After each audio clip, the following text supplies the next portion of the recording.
بسم الله الرحمن الرحیم. به نام خداوند بی اندازه مهربان نهایت بارش. فلما احس عیسی منهم الكفر قال من انصاری الى الله قال الحواریون نحن انصار الله آمنا بالله واشهد بأننا مسلمون. چون عیسی از ایشان یعنی یهودیان احساس کفر کرد گفت مددگاران من در راه خدا چی کسانی خواهد بود؟ حواریون گفتند ما مددگاران راه خداوند هستیم و خداوند ایمان آوردیم و تو گواه باش که ما مسلمانیم.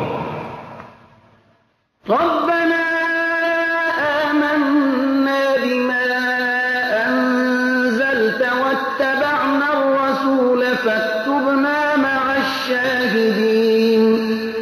پروردگار ما به آنچه تو فرستاده ای ایمان داریم و رسول را پیروی میکنیم، پس ما را از زمره گواهان بنویس.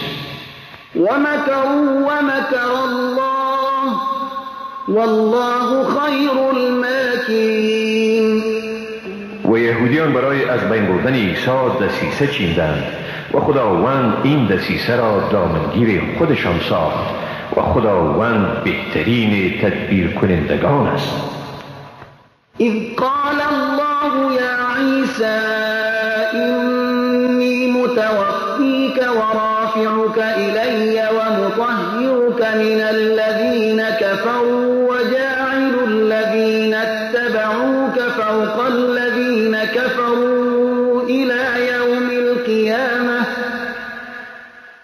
ثم إلي مرجعكم فأحكم بينكم فيما كنتم فيه تختلفون.